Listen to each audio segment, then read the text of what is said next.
This has a dust cover. Yeah. And this does not. You've mentioned a couple of times now that, hey, you found this to actually be a liability, a failure point in some of your torture testing because that spring that ultimately does that. Yeah, so we have high-speed video where this spring breaks and it starts to flop, and then it goes to eject a spent case, and this keeps it in the chamber and induces a malfunction. Right. And it doesn't, how likely is that? Well, okay, 10,000 rounds, 2 malfunctions in this gun. Yeah. So 1 malfunction extra increases the malfunctions by 50%.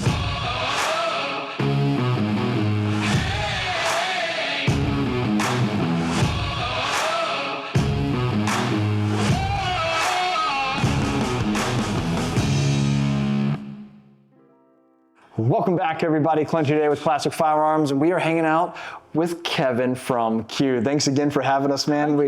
Absolutely, dude. And today we've got a fun little video. Now, Jason and I went to the range. We did a little bit of shooting, had some fun there. So you guys will cut over to that so you guys can kind of see what's happening there here in just a moment.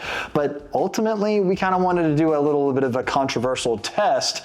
The SIG MCX Rattler LT, what everybody is fanboying about as far as like the little shorty 300 blackout versus the tried to true Honey Badger 300 blackout. And I wanted to get your unbiased opinion, about the two guns and ultimately, well, which one, I mean, we can get down to it. Which one do you think is better overall?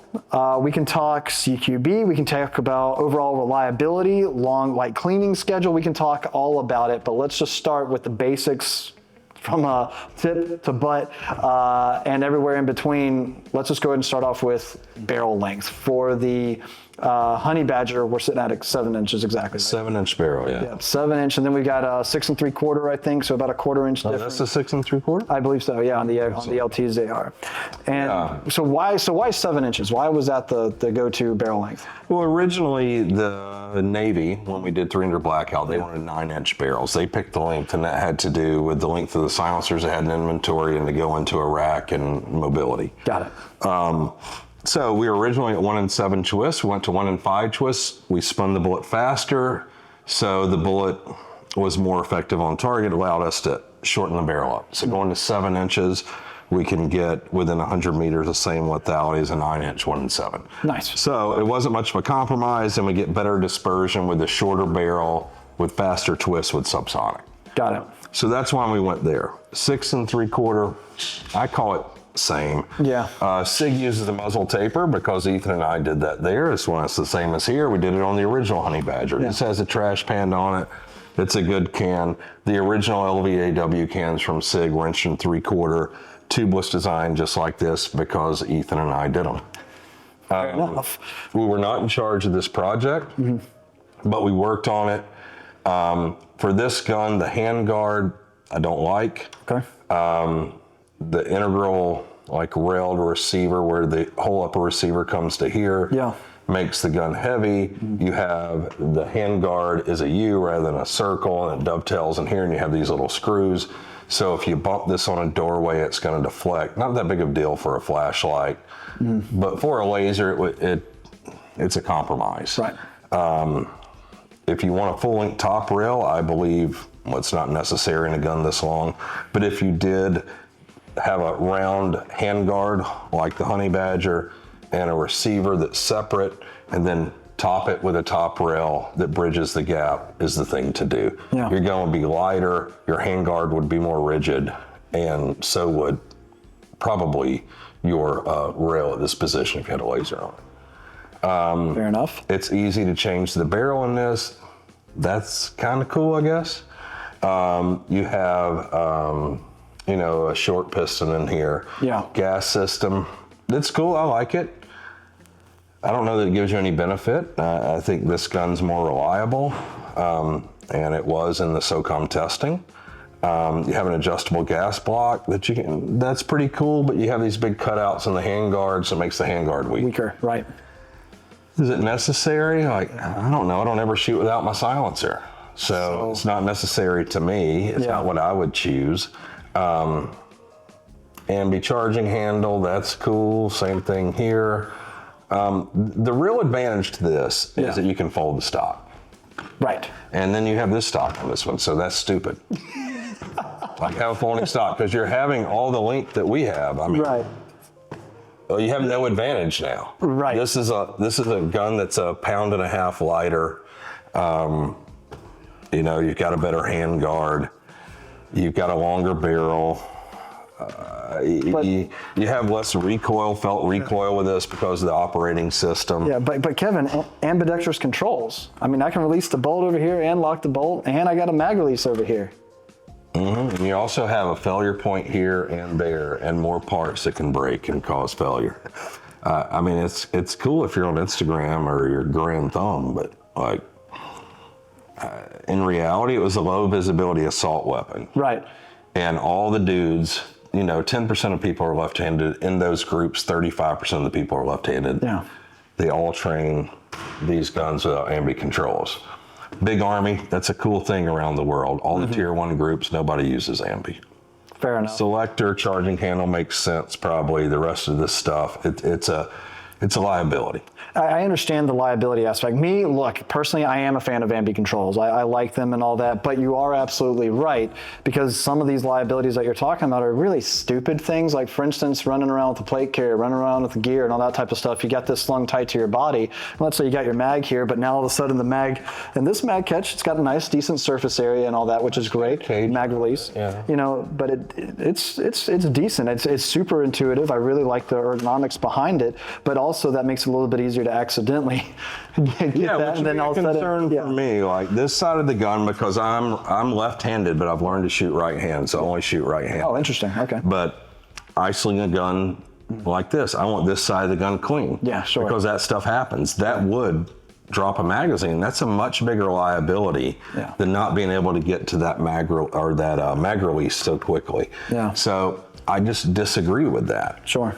You know, and also on the short gun, when you guys do this kind of shit with the wire and a pressure pad, you can reach this easily. Yes, you can. This is a huge liability for snagging or making your light, you know, ineffective. Yeah. So, like, I would never do this. It adds weight, complexity, things that can break. You know, it's just liabilities. I would just never do that. You know, and if we didn't do all the testing and stuff we do, maybe I would be down with this whole ambi everything wires looking cool, but I want the lightest, simplest thing that's not going to fail. That wire is a huge failure point of this whole system. Yeah. Well, yeah, go ahead. I was going to say when I see this, when you talk about the magazine. Yeah. So here's a question for all your viewers. So you have Magpul mags, which I like, but they are heavier than the aluminum mags, and that's why I like a lot of the tier 1 groups we work with still use these. They don't use these. People think this plastic is light. It's not. Aluminum's lighter. So, which that was actually going to be a legitimate question of mine, and then we spoke, but I'm glad you're answering it here because it is a good question. People will see like, okay, why does this expensive gun still come with an old metal? I heard some dumbass say that online, and it's like this old magazine. In SOCOM testing, they spent millions of dollars testing reliability of these mags. Yeah. And this was a dozen years ago, but it was still a PMag. The first load of the magazine, this is as or more reliable than this. Every magazine load after this is less reliable. Interesting. This is lighter weight than this. Yeah. You know, but then there's the argument. I've heard Trey Knight, who is a smart guy and been around forever and a good friend of mine. He's like, well, you have a plastic trash can or aluminum trash can and get thrown around. Which one would you prefer? Well, the plastic. But it's a little heavier, but it doesn't dent. You know, it just goes back. So maybe that's an argument for this. But with this, so it's a 300 blackout mag. Why do you need 300 blackout mags? Yeah, I don't know. Okay, so what it is this rib is not as tall inside. Sure.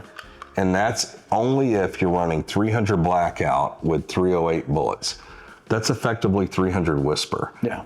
The O-job's wrong on the bullet, and the bullet's fatter where it touches that rib, so the rib needs to be shaved so the bullet points in the right direction.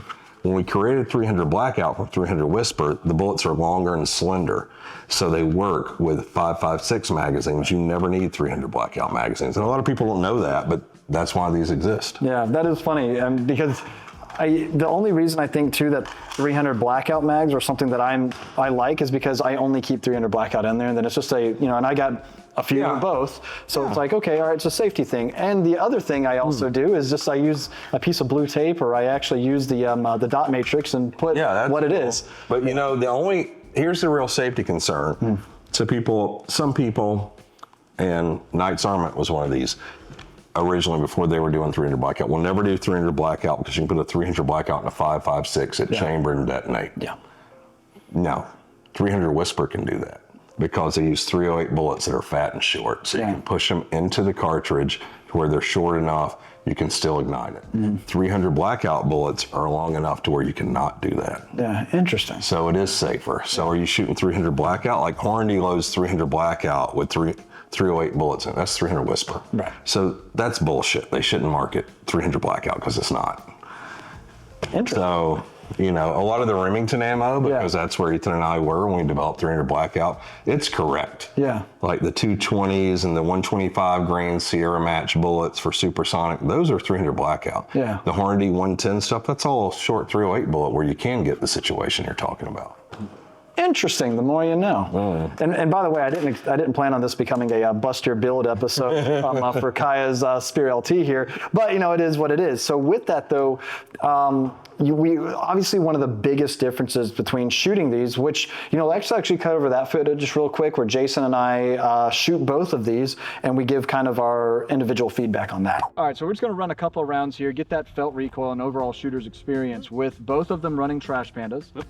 You said we got a 7-inch barrel here, 6 3/4. 6 3/4. And you said the twist rate was 1 and 5. 1 and 5 on both of them. Yep. All right, great. So we've got a short stroke piston operated design with the MCX Rattler, and then we've got, of course, DI with the Honey Badger. And I'm gonna take just 3 quick shots, and with the T2 here, and just see how it feels, man. Let's just see. Okay.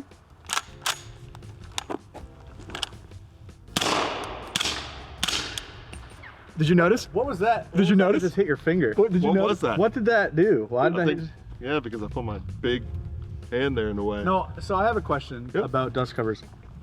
If a dust cover is as necessary as everyone seems to think it is, how come in between the shots that you were taking, it didn't close itself to act as the dust cover? How come once you fired the first round, it just stayed open?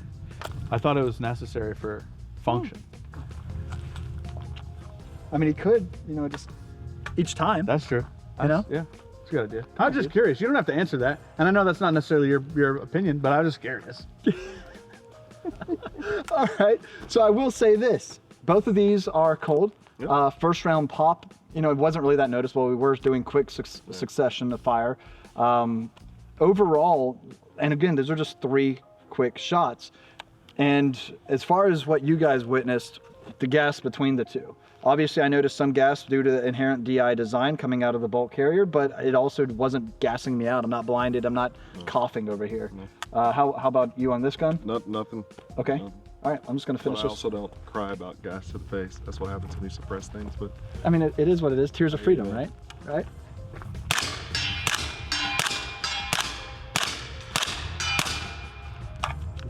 Okay, feels good.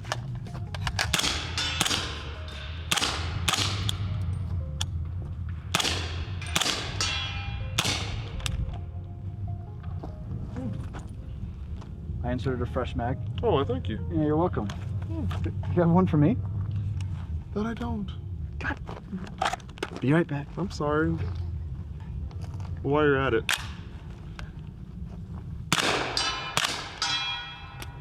You know what? Here, I'll let you share. Okay, thanks, dog. All right, running MCX. You got 2 more. Let's just go for that 350 real quick. Okay.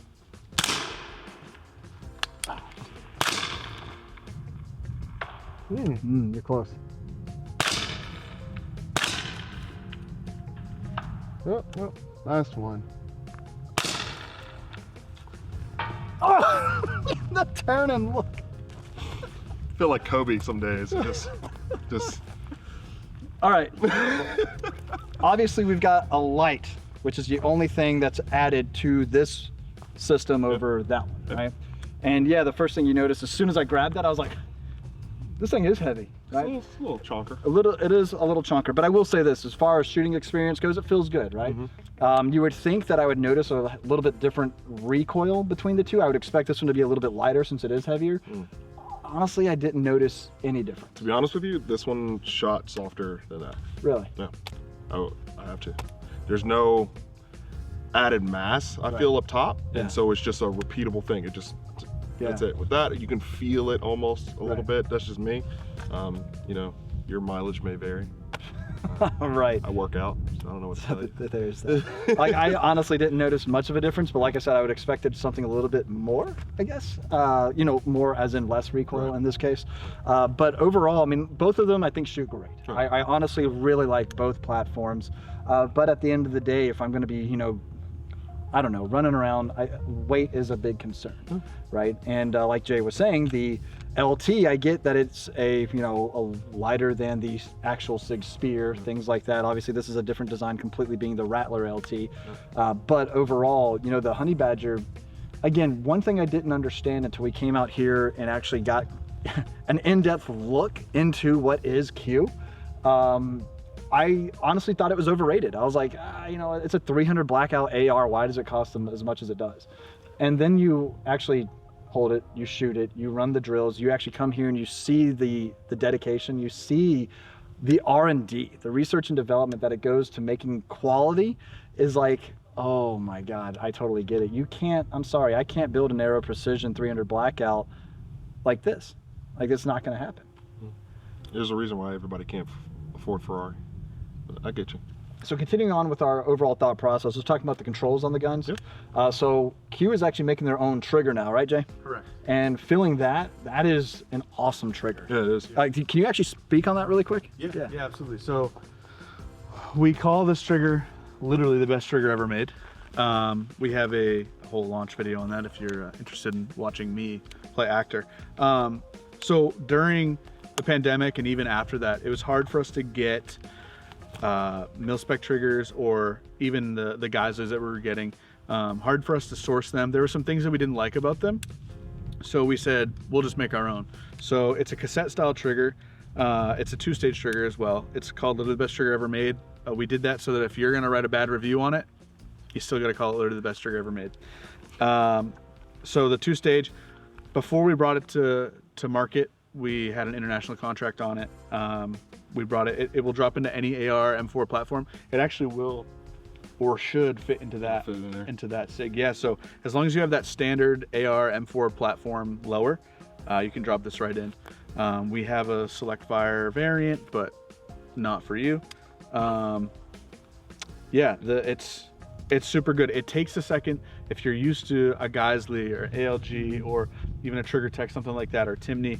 The reset, it takes a little bit of getting used to. Well, it's so quick, but so subtle. It's almost like, okay, did it reset? But then you learn to trust it. Yeah. And that's something that, again, I have to break my mindset about because I am used to Geisley. You know, I am used to these other ones where you have such an audible reset.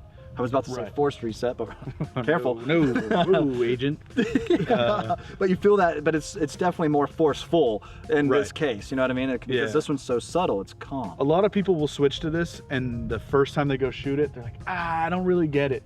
And it does take a little bit of getting used to.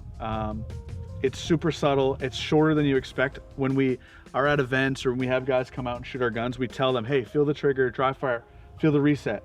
And the first time anyone goes to feel the reset, they miss it. They're like, it didn't reset. And it's just because it's so subtle. But once you get used to it, you can shoot it super fast, super reliably. Right. We spent about a year doing just drop tests on that trigger. So one single engineer spent every single day for about a year doing every drop test on that trigger. Wow. And it passed all of them. Yeah, that's awesome. So you'll notice that it's super light, very light and short travel until you short take up until you hit that wall, applying a little bit more pressure there, drops. What is that, like 3? It's about, yeah. Yeah. And then reset. All right, so this is, everybody quiet. That's it. Yeah, did you see, did you hear it? Yeah. So I'll stop at the reset. That's it. Super short, very subtle, but that right there, dude, I feel like once we learn that, you're gonna yeah, so I believe the production one is about that 3 pound. And it's a clean break. Another thing that we did if there's a lot of studies on it, but a clean brake will actually feel lighter as you pull it. So the cleaner your brake, no mush, whatever, it induces a lighter feeling. The initial weight on that contract that we did is an international contract. A fun fact about it is that when we sent over the triggers, we had a 2.5 pound pull, or it might have been at 2, and they reached back out to us and said, hey, we like the trigger, but we're not getting the failure rate in our qualifications that we need for for their standard attrition rate. So essentially they're like, everyone's passing the qual, can you make the trigger pull a little bit heavier? So we kind of laughed and said, yeah, absolutely. So we ended up making it heavier than it was initially. Wow. So and it even made though you too good at shooting. Yeah, and even though it was so light, it still dropped all those, or still passed all those 100%. tests and everything. Yeah, so that's the biggest thing for us is, and you'll see when we build stuff, whether it be the fix or even this trigger, the triggers are evenly weighted. So if you spin them on a dowel, they'll stop in a different position, so they don't have that potential and they don't have that want to pull on themselves. That's why we do a 70-degree safety as opposed to a 45-degree, and that is because 45, like we kind of talked about with other things, where it's like us three can build a gun, and at 45, yours is always safe, yours is sometimes safe, mine is never safe, drop safe wise. So 70 is the shallowest we could get while always being safe. And that's just that's our thing. Like, yeah, 45 is cool, but it's not always safe, so we don't want to give it to you. Interesting. That's awesome. Very good. Q. They don't do shit on accident. Yeah, they don't do shit on accident. And magic ain't cheap. And magic ain't cheap. Dude, well, super cool, man. So again, the controls, now we've got the SIG MCX. Obviously you have ambidextrous controls. Yep. You want to talk to us real quick about why ambi doesn't exist? Yeah, well, all 5 of you that are left-handed. Why do you? It's just dumb. You're adding weight. It's more parts. That equals more tolerance stacks that can go wrong. Shit can go wrong. Right. Is it a cool feature? I guess. Yeah. But the whole thing with the Honey Badger is kind of everything you need, nothing you don't. All killer, no filler, basically. So you got an ambidextrous selector lever and charging handle. What else do you really need? Like, just, I don't know, figure it out. How do you feel about the ambi controls on the SIG specifically? I don't care about them, to be honest with you. I mean, cool that they're there. I know we have some people in the crowd who are like Ryan, love ambi controls. I mean, I do too. I'm sorry, but this is just me. I don't like SIG's ambi control. Because I understand. It makes me look like I'm throwing up gang signs. So if I take my hand off of that, look how my hand looks. The claw. Wu-Tang Clan forever, bro. Like, I hear you. But like, to me, I don't care about that. Whenever I have a malfunction, I'm not going to this side to lock it back anyway. I'm stripping that magazine out, I'm putting my hand in, I'm pulling this back, I'm doing that. Insert mag and I'm tapping them going. Like, that's the thing, your left hand is inserting that mag, your thumb is already there by the paddle. So right, it's the entire stoner and God, as Clint from Thunder Ranch would say, like, hey, designed it perfectly, you're right. And I get it. I understand people think like it's cool, but it's more weight, it's more shit that goes wrong. Right. Totally get it. Well, guys, let's head back real quick. I think Kevin might have a couple other points to talk about that. Yeah. Last thing we can talk about, though, is price point. MSRP on the Honey Badger. I believe it's right at that $29.99. Okay. And that's for the SBR. Yeah. All right. And then it's floating around the same. Yeah. About 2,700, 2,800. So. Got it. Yeah. So you're not, but maybe a couple $100 difference between the two. So something that we noticed is Jason pointed out is that he actually felt that there was a softer recoil with the Honey Badger over the Rattler LT. Me personally, I found myself trying to focus more so on the round and trying to hit that 350 yards, and I didn't actually even notice the recoil, right? Yeah.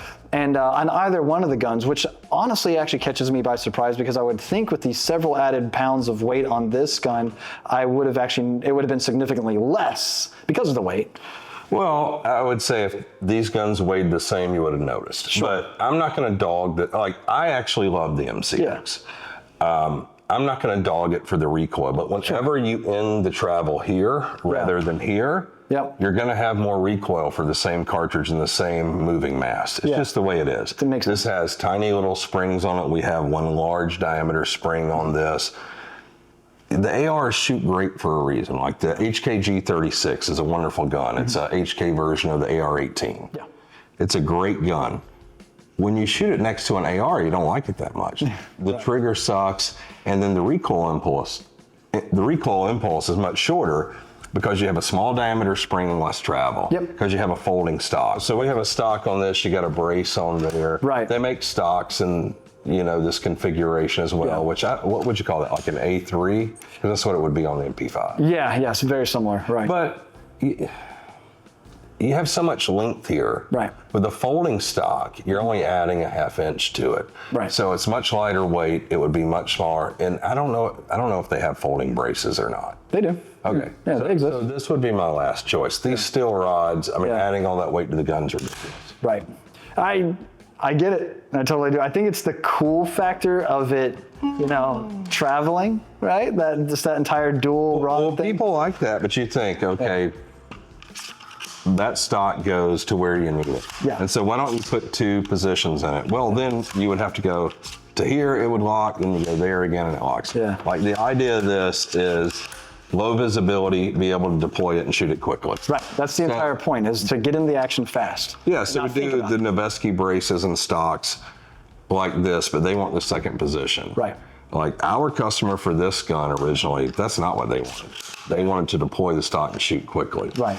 And so that's why we have that. Yeah. Makes sense. Now, again, I too am a fan of the MCX. I really do enjoy the gun and shooting it and whatnot. Yeah. But at the end of it all, all I'm saying is there's going to be a new bedside gun for Clint Morgan, and it's going to be actually the Honey Badger SD. But I will say that, and there are advantages that you have made very evident and very obvious, and even just getting the first round pop and then some of that signature, with even the piston pop, right? So things that are going to minimize sound signature on top of flash signature. Yeah. It's just neat little things too that you get with the DI system, and that's something too that's been really long debated: piston versus DI versus roller delayed versus that. It's all case use, and I don't think there is a place for roller delayed, probably. That's an older technology. It is. It's cool, but it's very finicky, it's delicate, it requires a lot of maintenance. Yeah. It's a cool idea. The Germans are smart. Yeah. But it's difficult to make, it's difficult to maintain, it's relatively fragile. I'm not married to direct impingement. It's, what are we trying to achieve? See, if it's needed, we do a piston. If it's not, we don't, because you don't want all these extra parts and moving parts above the barrel unless you have to have them. Yeah. If you don't have to have them, it's bad because it adds weight, it adds failure points, it decreases accuracy. All of these things happen. So if you have a gun that's reliable without it, that's what you want. If you need it, it's the thing to have. Right. And so there is no, if someone says piston's better, they're just ignorant. I mean, it's the way. If somebody says DI is better, you're ignorant. Right. What are you trying to do? What's the application? Yeah, and most of the time, DI can be better. Yeah. But it's not an absolute. Right. So, again, all of this is just fun conversation and great topics. But something else too, as I was just looking at the gun and getting slightly distracted as well, was the fact of, because a lot of people will say this too, and this is something that we've hit on a couple of times, but just really quick, this has a dust cover. Yeah. And this does not. And you've mentioned a couple of times now that, hey, you found this to actually be a liability, a failure point in some of your torture testing, because that spring that ultimately does that. Yeah, so we have high-speed video where this spring breaks and it starts to flop, and then it goes to eject a spent case, and this keeps it in the chamber and it induces a malfunction. Right. And it doesn't, how likely is that? Well, okay, 10,000 rounds, 2 malfunctions in this gun. Yeah. So 1 malfunction extra increases the malfunctions by 50%. Yeah. So, and why do you need this? Are you going in the salt water? Are you going over the beach and you need that? Yeah. Like, think about why you need it. If it's for home defense, or you're putting it in your truck, or if you're a law enforcement officer, federal or a local municipality, and it's in your cruiser and you get out and you need to engage someone, you don't need a dust cover. Like, it's the likelihood of it inducing a malfunction, it's not great, but it's way greater than if you don't have it. Yeah. Like, if everyone can think about mechanically, the fewer parts you have, the gun is better and more reliable for what you need. It's like everybody can hate on a Glock all you want. Glock is a phenomenal gun. It's definitely got the reputation as being the most reliable pistol in the world. And it has the fewest parts. Yeah. Like there's probably a correlation. Yeah, right. You know, and it's like the Swiss or the Germans can be great. The MP5's awesome. It has about double the parts it needs. It's just, yeah. You know, but what do you have? You have weight and then you have liabilities. Yeah. So, you know, we eliminated that. And you think with this, so this is modular. This was a cool part of this gun. The shell deflector and all is modular, and even forward assist. So you can put a forward assist on this gun or you leave it off. Right. There's no forward assist on here. Right. You know, and there shouldn't be. Because I'll go back to that with forward assist. Yeah. You know, and I asked Reed Knight, who Gene Stoner worked for him, was working for him when he died in 1997. And I was like, Reed, why don't you put on your SR25s or the M110, why don't you have forward assist? He's like, well, we put a matched barrel in them. And if you have a round that fails to chamber, and when you have a sniper rifle, do you want to force it in there? No. Yeah. What'd Stoner say? Stoner said you should clear it and clear the obstruction and then do it. Right. And so he was opposed to that. Yeah. And I see the argument the other way, but it depends on the use case. Yeah. If you're in the desert fighting and you're in the sand all the time, there's some scenario where forward assist makes sense, where you'll give that up over dispersion or accuracy. Mm-hmm. But for most of us, no. If you have something, because when I have something that's, you know, blocking around from chambering, it's usually I have a bullet stuck in the barrel. There's some foreign debris that might actually cause a catastrophic failure if you were to force that round to chamber and then pull the trigger. Yeah, or at the very least, you're going to cause you know, some damage to the chamber or the throat, and the gun's not going to shoot very well. Right. Or it's not going to be reliable because you're going to get gas that'll bypass the case. Yeah. So I don't know. Yeah, I think, you know. Yeah. I think the biggest difference between these two guns is they both, and something that you mentioned too, is something that I really am, I admire, is that you aren't married to a tradition. You're not married to how something is. You're married to the desired result, right? Yeah. You're married to what do you want? And we'll get you there. Not I don't need a customer to tell me what gun to build, and I'll never engage in that in my life. It is, I'll work with anyone that I want to support. And usually it's dudes that want to shoot bad guys. Tell me what your issue is or what you want to achieve. Yeah. You know, no one told us to do 8.6 blackout. Mm-hmm.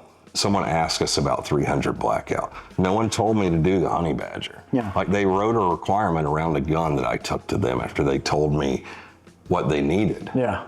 We don't need 300 blackout is what they said. So they actually kind of told me what they didn't need. And I was like, yeah, you do. Yeah, you do. But let me put it in this configuration. Yeah. So I don't know. The MCX is a great gun. You know, it's gone through 3 or 4 generations. And I believe because they're trying to do too many things, they didn't perfect it, and it caused reliability issues. And the gun's too heavy. Yeah. Like I can make a 308 that weighs this much. So why do I want a 300 blackout or a 5.56? Point taken. So I guess the biggest difference is, like I said, I respect both of these firearms and you should. immensely. Yeah. And I enjoy both of them. But at the end of the day, they are ultimately achieving very similar goals, but differently. And the biggest difference is you went for reliability, lightweight, functionality. Yeah. And with accuracy and with a overall result that is just phenomenal. I mean, it's quiet, it's lightweight, it's everything you want. And like I said, you don't have to worry about all these extra liabilities that you've pointed out. And if you want all of that, there you go. Yeah, but it is interesting when you think about feature rich, and it's like, you know, do you want a sunroof in your car? Mm-hmm. Oh, maybe that's cool for resale, but if you don't use it, maybe you don't want it because it's much more likely to leak than if you don't have a hole cut in your roof. Yes. You know, and these things apply to guns. Yeah. Like, oh, it's no big deal. How much does that weigh to add ambi to your gun on both sides? Maybe not a lot, but you cut your receiver, you make it weaker, it flexes more, and you add 8 more parts that can fail. Like a spring failing in this can cause your gun to malfunction. Yeah.